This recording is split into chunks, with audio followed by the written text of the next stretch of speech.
Friends, welcome to माय दुजा. गरोदरपणाच्या पहिल्या महिन्यात या गोष्टी कधीच केल्या नाही पाहिजे, त्याबद्दल आपण आजच्या व्हिडिओमध्ये जाणून घेणार आहोत. पहिली आणि महत्त्वाची गोष्ट, गरोदरपणातला पहिला महिना म्हणजे एक्झॅक्टली कोणता महिना?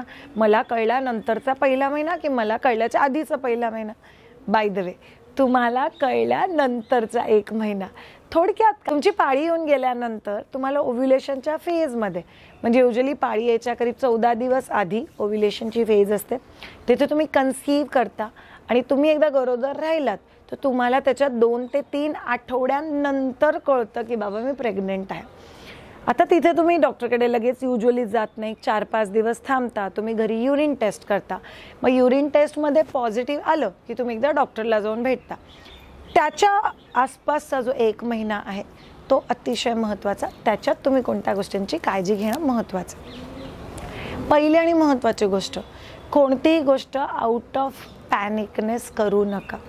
काही मुलींना जबरदस्ती केली की डॉक्टर नाही तुम्ही आत्ता सोनोग्राफी कराच, नाही बाबा मला बाळ पाहिजे की नाही पाहिजे नाही माहिती, नाही पटकन ब्लड टेस्ट करून टाकते, अजून कोणकोणत्या टेस्ट महत्त्वाच्या. बी रिलॅक्स. तुमचं बाळ अतिशय चांगलं करतं. काही जणांना मला काहीच होत नाही आहे, मला उलट्याच होत नाही आहे, मला मळमळत पण नाही, मला कळत पण नाही मी प्रेग्नंट आहे, म्हणून कन्फ्यूज होतात. हे पण आपल्याला टाळायचं आहे.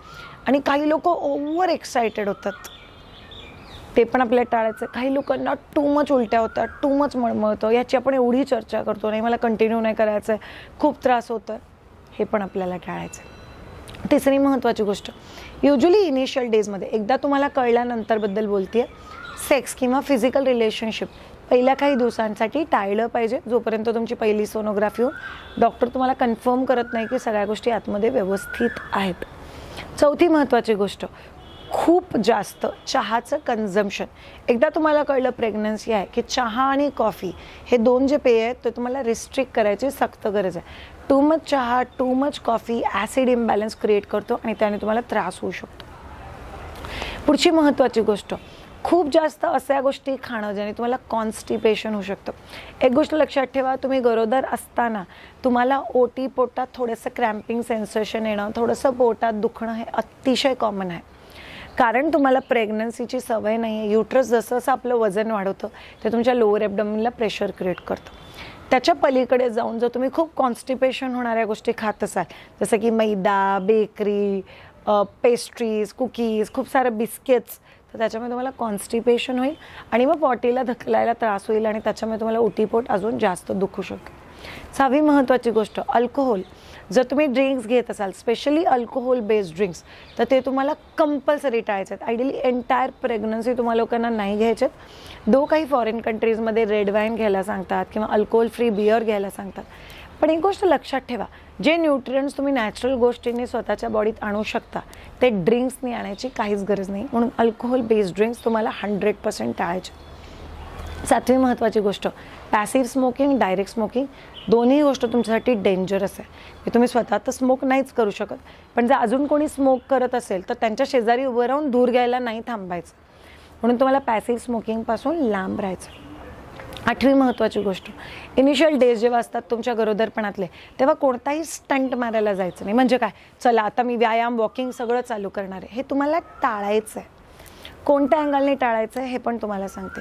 पहिली आणि अतिशय महत्त्वाची गोष्ट, तुम्ही जेव्हा कोणतीही गोष्ट करता तेव्हा तुम्हाला ही गोष्ट जाणून घ्यायची की का माझ्या शरीराला ह्या गोष्टीची सवय आहे.